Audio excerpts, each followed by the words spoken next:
नमस्कार, जय हिंद, जय भारत दोस्तों। स्वागत है आप सबका एक बार फिर से आपके अपने चैनल स्काई स्पीक्स पर।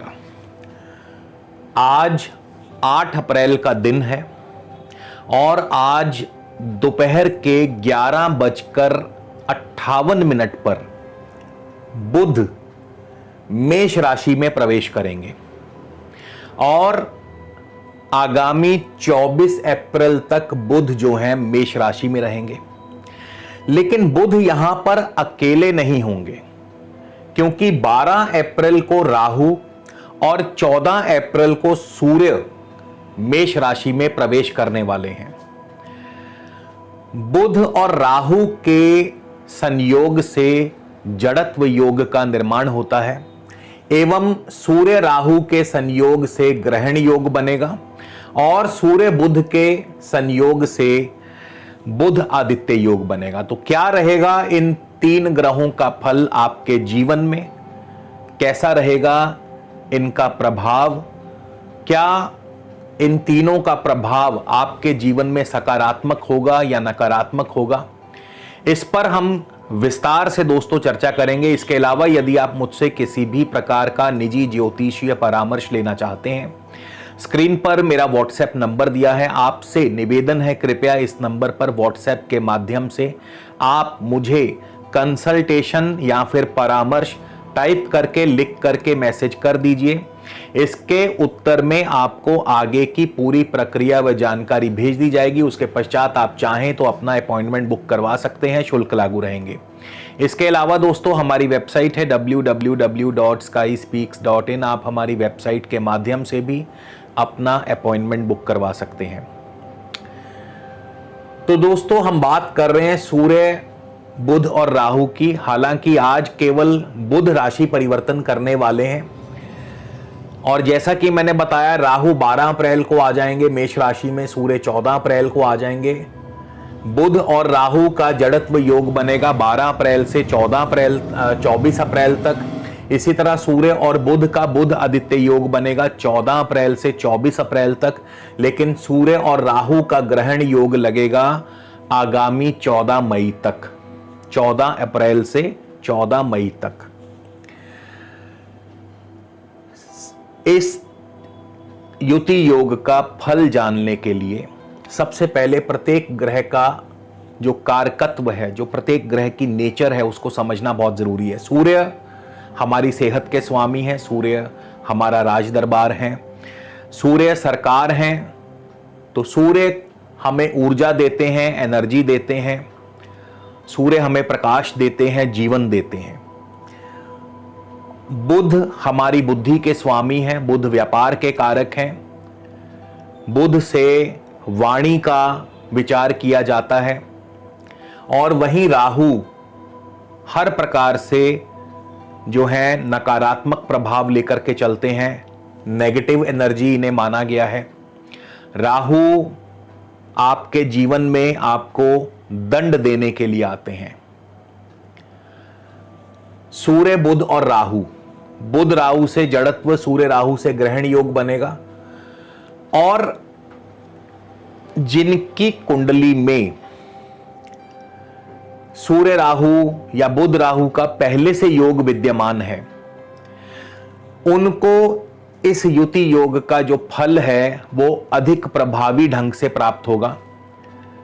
और जिनकी कुंडली में ऐसा कोई भी योग नहीं है, सूर्य राहु का योग नहीं है अथवा बुध राहु का योग नहीं है, तो उनको इस गोचर का उतना प्रभावी ढंग से जो फल है वो नहीं मिलेगा। तो यानी आपकी अपनी कुंडली भी इसमें फिल्टर कर देगी। अगर आपकी कुंडली में शुभ योग मौजूद हैं, आपकी कुंडली में सूर्य राहु नहीं है इकट्ठे या बुध राहु इकट्ठे नहीं है, तो आपको इसका गोचर का कम अशुभ प्रभाव होगा। लेकिन अगर इसके विपरीत आपकी अपनी कुंडली में सूर्य राहु या बुध राहु का योग बना हुआ है, तो फिर इसके और ज्यादा नकारात्मक प्रभाव होंगे। और सभी 12 राशियों पर, सभी 12 लग्नों पर इसका क्या प्रभाव होगा, राशि और लगन आप इस वीडियो को दोनों से देख सकते हैं, क्योंकि यहां पे हम केवल ये किस भाव में स्थित हैं उस भाव के फल की विवेचना करेंगे। तो इसीलिए राशि और लगन आप दोनों से इसे देख सकते हैं। तो सबसे पहले हम शुरुआत करेंगे मेष राशि अथवा मेष लगन के जातकों से। अब मेष राशि मेष लगन से ये मेष राशि में ही है, यानी प्रथम भाव में ही है।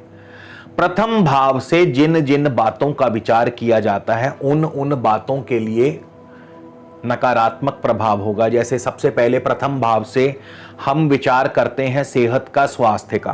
तो क्योंकि सूर्य कारक हैं सेहत के, स्वास्थ्य के, तो 14 अप्रैल के बाद से जब सूर्य प्रवेश करेंगे मेष राशि में, तो 14 अप्रैल से 14 मई तक आपकी सेहत और स्वास्थ्य का इस पर बुरा प्रभाव पड़ेगा।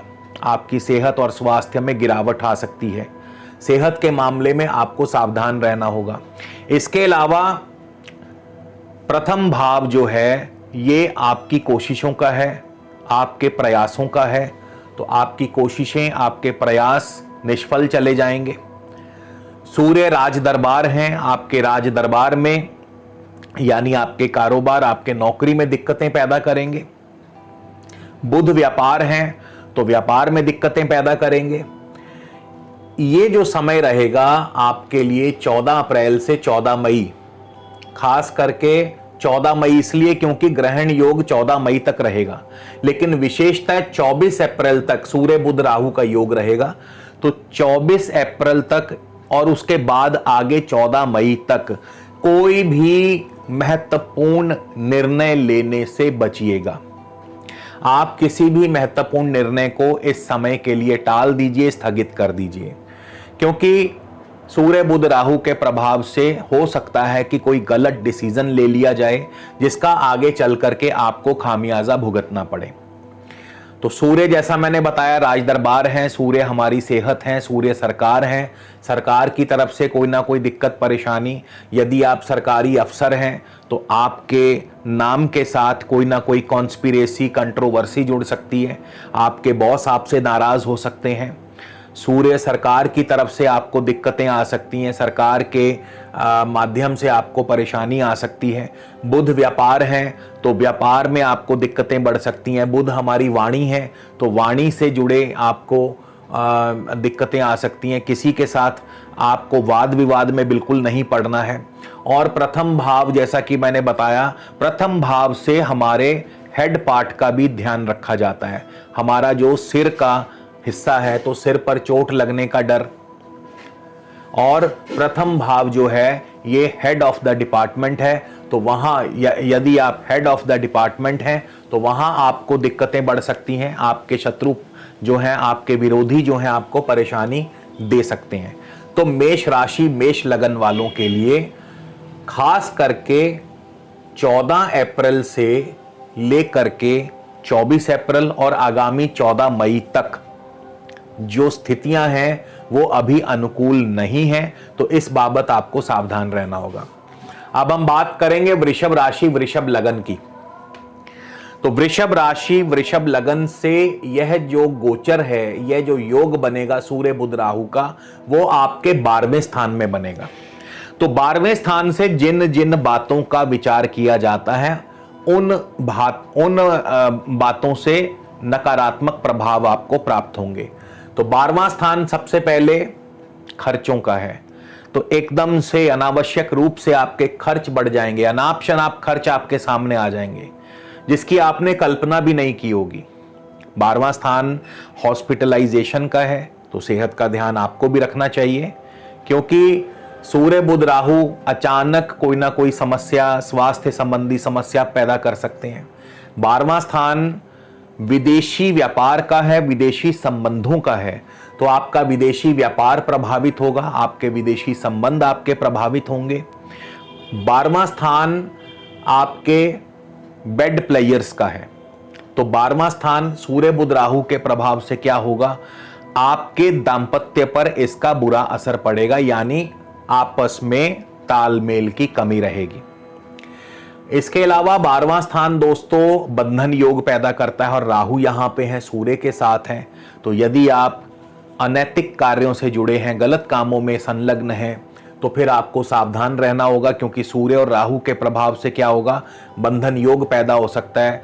आपको सरकार से दंड, जुर्माना या फिर आपको जो है जेल यात्रा भी हो सकती है आपको।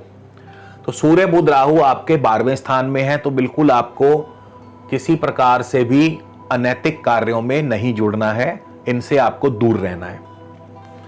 मिथुन राशि मिथुन लगन की बात करें, कैसा रहेगा आपके लिए। देखिए, मिथुन राशि मिथुन लगन से जो यह योग बनेगा सूर्य बुध राहु का, आपके 11वें स्थान में बनेगा। आज 8 अप्रैल को बुध मेष राशि में आ जाएंगे, 12 अप्रैल को राहु और 14 अप्रैल को सूर्य आ जाएंगे।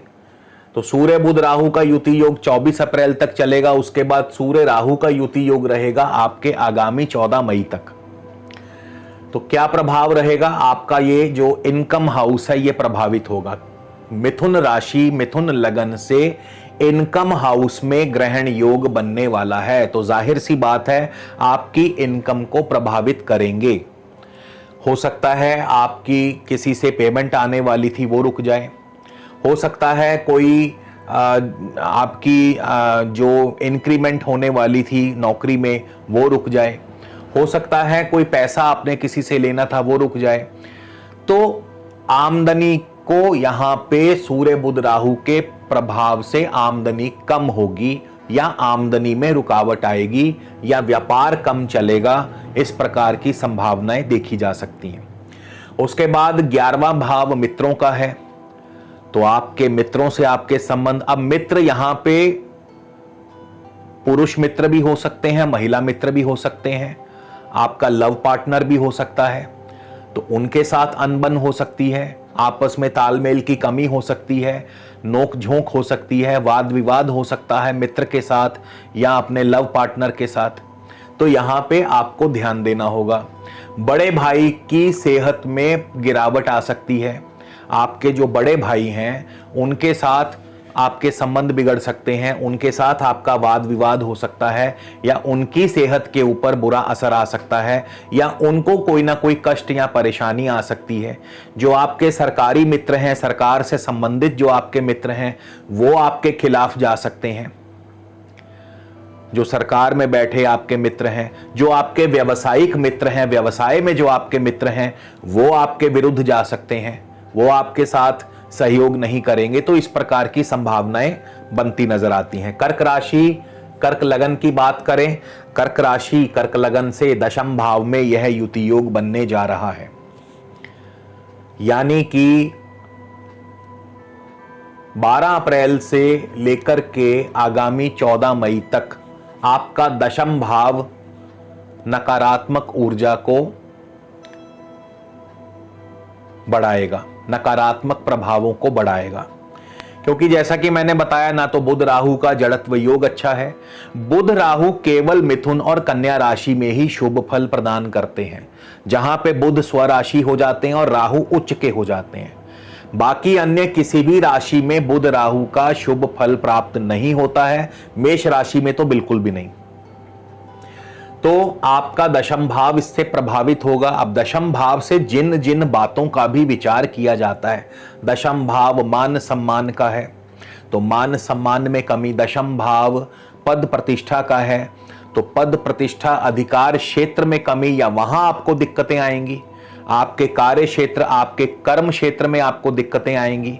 विरोधी पक्ष आपको परेशान करेगा, शत्रु पक्ष आपको परेशान करेगा। नौकरी में आपके वो जो पॉलिटिक्स चलती रहती है, पता ही है सब लोगों को कि नौकरी में कितनी पॉलिटिक्स चलती है, तो वो आपके विरुद्ध चलती रहेगी। यही नहीं, व्यापार में भी जो व्यापारी वर्ग है उनको भी दिक्कतें परेशानी आएगी, यानी नौकरी और कारोबार दोनों पर ही ये ग्रहण योग बनेगा, जो कि शुभ नहीं है। आपके कारोबार को धीमा करता है, आपके नौकरी को धीमा करता है, नौकरी में आपके लिए बखेड़े खड़े करता है। फिर और क्या हो सकता है, 10वां भाव आपका राजनीतिक क्षेत्र है, सामाजिक क्षेत्र है, तो समाज में आपकी मान प्रतिष्ठा पर कोई ना कोई दाग लग सकता है, आपको अपयश का भागीदार बनना पड़ सकता है। फिर 10वां भाव आपके दाम्पत्य जीवन पर भी इसका बुरा असर पड़ेगा, दाम्पत्य सुख पर भी ये शुभ नहीं है। तो कर्क राशि कर्क लगन वालों के लिए 10वां भाव एक्टिवेट रहेगा। सिंह राशि, सिंह लगन की बात करें, आपका नवम भाव एक्टिवेट रहेगा सिंह राशि से। आपके नवम भाव भाग्य भाव में जो है ये ग्रहण योग बनने जा रहा है, जड़त्व योग बनने जा रहा है। बहुत से लोग कहेंगे कि बुध आदित्य योग भी बनेगा, इसका प्रभाव भी तो मिलना चाहिए। जी नहीं, क्यों नहीं मिल पाएगा? क्योंकि जितने दिनों के लिए बुध आदित्य योग बनेगा उससे अधिक दिनों के लिए सूर्य राहु का ग्रहण योग भी बन रहा है। तो कोई भी शुभ योग, यहां पे दो अशुभ योग हैं, बुध राहु का जड़त्व योग और सूर्य राहु का ग्रहण योग। तो ऐसे में बुध आदित्य योग का प्रभाव जो है वो एक प्रकार से कम हो जाता है, नगण्य हो जाता है, ना के बराबर हो जाता है। तो आपके सिंह राशि सिंह लगन से नवम भाव में यह योग बनेगा। नवम भाव से जिन जिन बातों का विचार किया जाता है उन बातों में नकारात्मक प्रभाव पैदा होंगे। सबसे पहले नवम भाव पिता का है, तो पिता की सेहत, पिता की तरफ से कष्ट परेशानी। फिर नवम भाव पैतृक सुख संपदा का है, तो पैतृक सुख संपदा के मिलने के मार्ग में रुकावट। फिर नवम भाव हायर एजुकेशन का है, तो आपकी हायर एजुकेशन बाधित हो सकती है। नवम भाव जो है ये भाग्य का है, तो भाग्य आपके साथ नहीं रहेगा। नवम भाव इसके अलावा धर्म का है, धार्मिक कार्यों में आपकी रुचि नहीं रहेगी या धार्मिक कार्यों में मन नहीं लगेगा आपका, धर्म से विमुख होने का मन करेगा, धर्म के विरुद्ध बातें आपके मन में आएंगी। फिर नवम भाव लंबी दूरी की यात्राओं का है, तो लंबी दूरी की यात्राओं में आपको दिक्कत परेशानी आ सकती है, कष्ट आ सकता है। तो सिंह राशि सिंह लगन के लिए इस प्रकार से। कन्या राशि कन्या लगन की बात करें तो आपके अष्टम भाव में यह युति योग बनेगा। कन्या राशि से भी अष्टम भाव में है, कन्या लगन से भी अष्टम भाव में है। अब अष्टम भाव मृत्यु स्थान माना गया है, मृत्यु भाव, मृत्यु स्थान में ग्रहण योग। अष्टम भाव से जिन बातों का विचार किया जाता है वो और भी ज्यादा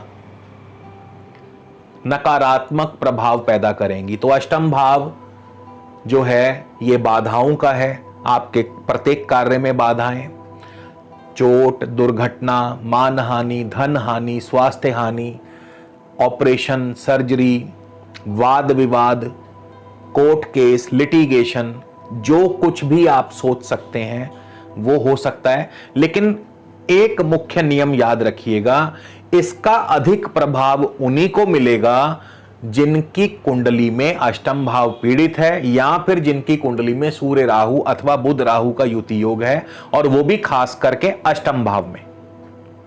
तो उनके लिए ये गोचर जो है ज्यादा नकारात्मक प्रभाव पैदा करेगा। हर एक को नहीं ऐसे प्रभाव मिलेंगे, हर एक को ना डरने की जरूरत है, पहली बात तो। और दूसरी बात, एक और नियम जो है वो ये है कि सूर्य बुध राहु की जिनको दशा अंतरदशा चल रही है, सूर्य की या बुध की या राहु की या दो की या तीनों की, जिनको भी दशा अंतरदशा चल रही है उनको ये प्रभाव ज्यादा परेशान करेगा। तो ये जो छोटे छोटे बेसिक नियम होते हैं इनको मत भूलिएगा, क्योंकि हर बार मैं भी आपको बार बार नियम याद कराऊं ऐसा जरूरी नहीं है। वैसे मैं कोशिश करता हूं हर वीडियो में छोटे छोटे बेसिक नियम भी याद करवाता रहूं, तो सबको घबराने की जरूरत नहीं है। लेकिन हाँ, जिनकी कुंडली में ऐसे दोष हैं वो जरूर थोड़ा सावधान रहेंगे। और इसके लिए क्या उपाय करना है वो भी मैं आपको बताऊंगा सबसे अंत में, कि आपको क्या उपाय करना है, कौन सा उपाय आपके लिए सबसे बढ़िया रहेगा। तुला लगन की, तुला राशि की बात करें, तुला राशि तुला लगन से सप्तम भाव एक्टिवेट हो जाएगा। अब सप्तम भाव से जिन जिन बातों का विचार करते हैं उन बातों में नकारात्मक प्रभाव पैदा होंगे, क्योंकि जड़त्व योग ग्रहण योग आपके सप्तम भाव में बनने जा रहा है। तो सबसे पहले तो सप्तम भाव से विवाह सुख का विचार किया जाता है। तो अगर आपका कोई विवाह कार्य संपन्न होने वाला है तो उसमें बाधा पैदा हो सकती है। फिर इसके बाद सप्तम भाव आपके दांपत्य सुख का है, तो आपके दांपत्य जीवन में कड़वाहट पैदा करेंगे, आपस में नोक झोंक हो सकती है, आपस में वाद विवाद हो सकता है। सप्तम भाव लाइफ पार्टनर के अलावा बिजनेस पार्टनर का भी है, तो बिजनेस पार्टनर के साथ आपकी अनबन हो सकती है। सप्तम भाव विरोधी पक्ष का है, विरोधी पक्ष आपको परेशान करेगा, कोर्ट केस, लिटिगेशन। फिर सप्तम भाव आपके एक्स्ट्रा मैरिटल अफेयर्स का भी है।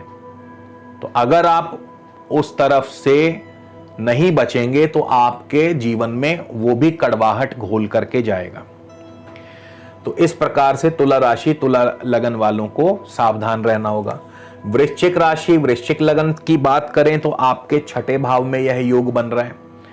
जड़त्व योग और ग्रहण योग आपके छठे भाव में बन रहा है। और छठा भाव जो है, छठे भाव से सबसे पहले तो नौकरी का विचार किया जाता है। तो नौकरी में दिक्कतें बढ़ेंगी, बॉस प्रसन्न नहीं होंगे, बॉस नाराज हो सकते हैं, कार्य समय पर संपन्न नहीं होंगे, आपके ऊपर ऋण चढ़ सकता है, कर्जा चढ़ सकता है, स्वास्थ्य खराब हो सकता है, कोई ना कोई रोग आपको परेशान कर सकता है, चोट या दुर्घटना आदि हो सकती है।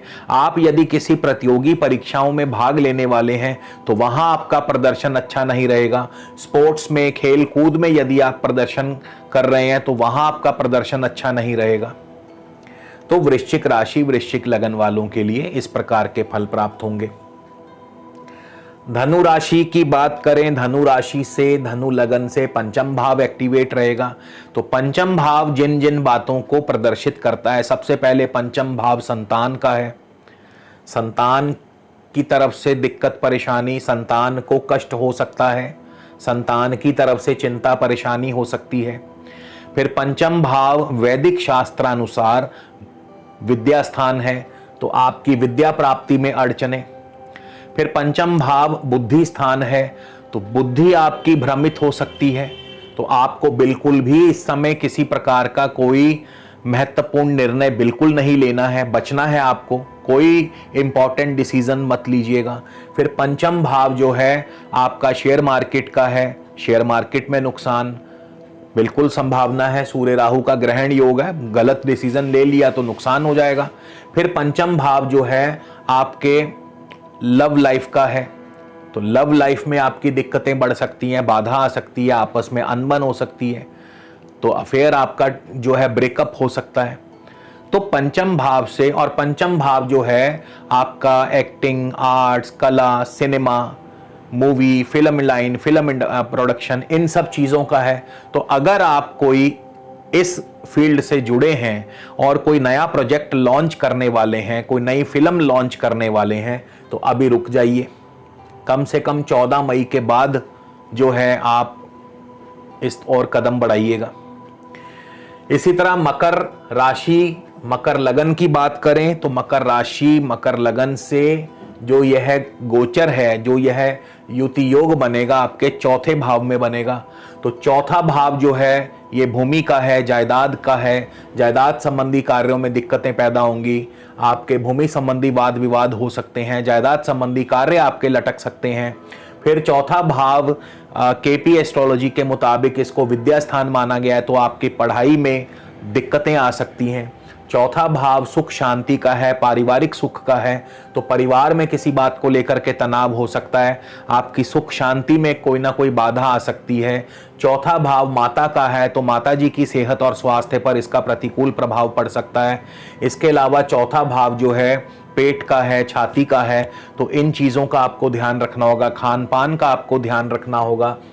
तो चौथे भाव से जिन जिन बातों का भी विचार किया जाता है, उन बातों संबंधी फल में कमी आएगी।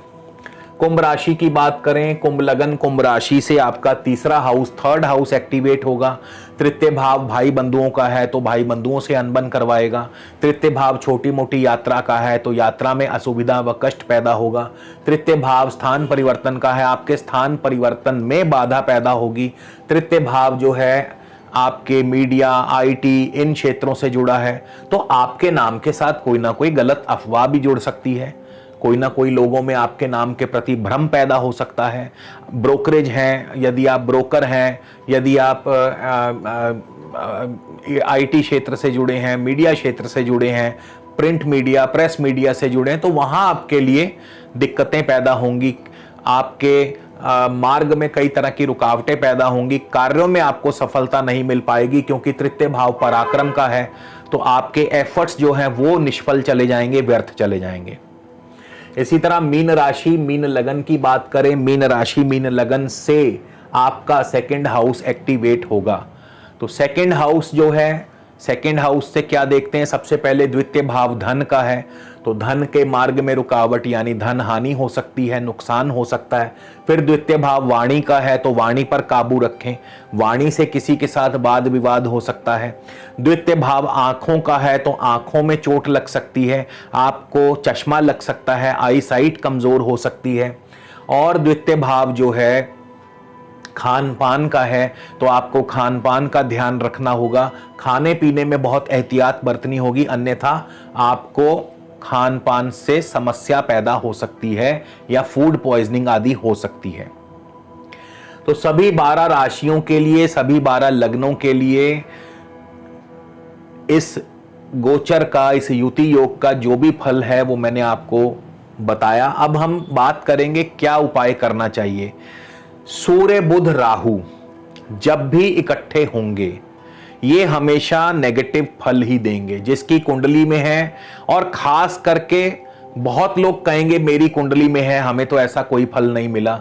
भाई साहब डिग्रीज भी चेक किया करें, तो जितना ये डिग्री वाइज आपस में क्लोज होंगे उतना ही इनका अशुभ प्रभाव बढ़ेगा। तो अगर आपकी कुंडली में सूर्य बुध राहु इकट्ठे हैं और आपको अशुभ फल नहीं मिल रहे तो अपने आप को भाग्यशाली समझिए,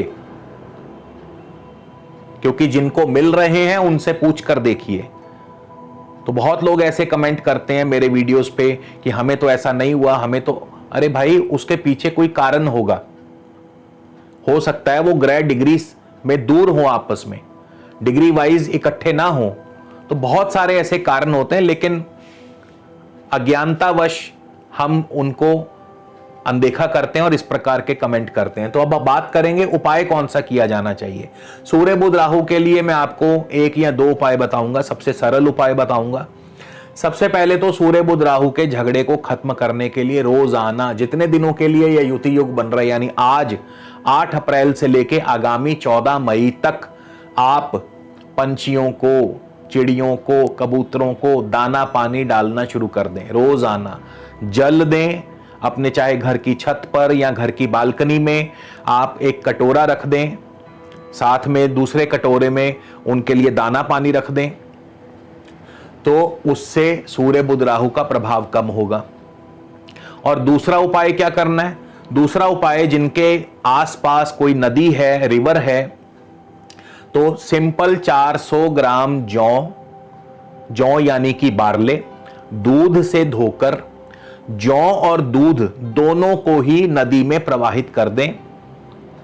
ठीक है, 400 ग्राम जौ किसी बर्तन में रख के उसमें दूध डालें, अच्छे से उनको धोएं, हिलाएं अच्छे से, और फिर उसको नदी में पलट दें। बर्तन वापस ले आए, बर्तन नहीं पलटना, जौ और दूध समेत नदी में प्रवाहित कर दें। तो ये दोनों उपायों से क्या होगा, आपको सूर्य बुध राहु के किसी भी प्रकार के अशुभ फल नहीं प्राप्त होंगे। खासकर जिनकी कुंडली में सूर्य राहु, सूर्य बुध राहु या बुध राहु का योग है, उनको तो ये उपाय विशेष रूप से करना चाहिए। तो दोस्तों इसी के साथ आपसे विदा लेता हूं, अगले वीडियो में फिर मुलाकात होगी। तब तक के लिए नमस्कार, जय हिंद, जय भारत।